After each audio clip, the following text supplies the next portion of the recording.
um 5. Então vamos entrar direto nas políticas. O que a Pippa Norris nos traz de política afirmativa? Ela diz assim: nós temos políticas que foram implementadas, que são voluntárias para os partidos, que quer dizer, países que não criaram uma legislação obrigando, mas que o partido cria voluntariamente, não só um percentual para as mulheres, mas também a obrigatoriedade das mulheres ocuparem cargo em setores do partido. Porque é importante entender que o partido também tem uma hierarquia e tem uma cúpula. E uma cúpula que decide questões internas fundamentais. Então há países que fizeram isso. No Brasil isso passa longe. O segundo aspecto seria uma política uma estratégia também voluntária de participação das mulheres no legislativo. Países que fizeram isso, né, de forma voluntária, mas de alguma forma impulsionado por outras questões importantes de esfera internacional. Mas ela diz, as verdadeiras políticas que têm funcionado são aquelas que garantem não apenas cota para candidatura ao legislativo.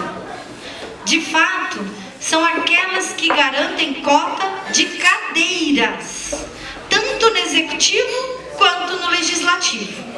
E a ideia de que dinheiro carimbado seria algo ruim, sim, é discutível. Inclusive o próprio movimento de mulheres, em alguns países, tem questionado se esse é o melhor caminho.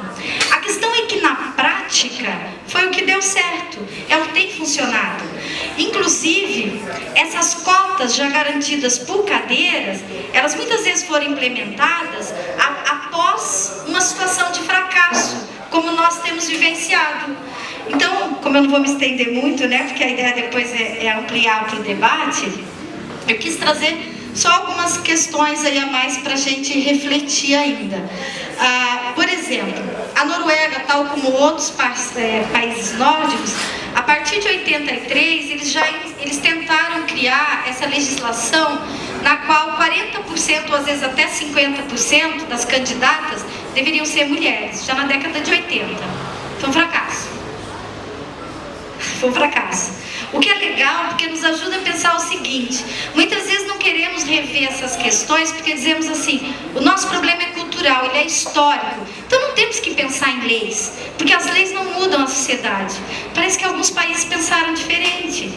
E parece também que uma cultura machista não é exclusividade do Brasil. Muitos outros países enfrentam isso e tentaram encontrar também formas de pensar uma demanda legal a partir da sociedade, mas como demanda das mulheres e dos movimentos sociais, mas criando leis e regras que tentam, a partir de então, instituir também um novo comportamento, quase de uma forma cíclica, onde o direito resulta de uma demanda social, mas ao se formar positivado, ele cria um novo comportamento também e gera uma nova organização. Visto por esse ângulo, eu queria dizer o que acontece posteriormente, né? Ao instaurar, ver que não funcionou, eles instituíram a obrigatoriedade da cadeira. Por exemplo, a Suécia foi um dos países que fez isso e é um dos que nós sabemos que tem uma quantidade, né, de mulheres muito densa no governo, inclusive hoje se autoproclamando um governo feminista. A Vilma depois, claro, vai abordar um pouco mais essa questão de que mulher queremos na política, né? Qual mulher seria o ideal? Isso é uma outra discussão. Eu estou indo mais pelo ângulo do recrutamento agora. Mas veja, é interessante, e era a ideia que eu quis trazer, né, para a gente refletir um pouco mais, que é pensar que esses países que melhoraram a participação da quantidade de mulheres na política, em especial nos cargos eletivos, fizeram criando leis rígidas, cotas, mas não cotas só para candidatas, normalmente cotas para cadeiras. Em alguns casos, cotas para candidatas, mas com um sistema proporcional de lista fechado, atrelado à alternância da nominação, que quer dizer um homem e uma mulher na nominação da lista. Se o partido conseguiu 6 vagas, garante que vai entrar 3 homens, 3 mulheres. Um exemplo Seria o caso mesmo da Argentina. A Argentina, além de lista fechada, ela usou um sistema alternado.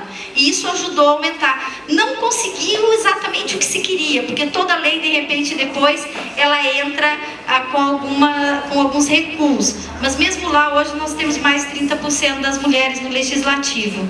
E ainda podíamos ir mais longe, né? Temos a Bolívia, temos o Chile, ou seja, se formos pensar os países da América Latina, vizinhos, com cultura latina também, nós vamos observar que o que eles aumentaram a participação das mulheres não foi apenas esperar convencer via educação e sensibilização das relações de gênero, como esse processo não equitativo, ele é também uma forma de violência.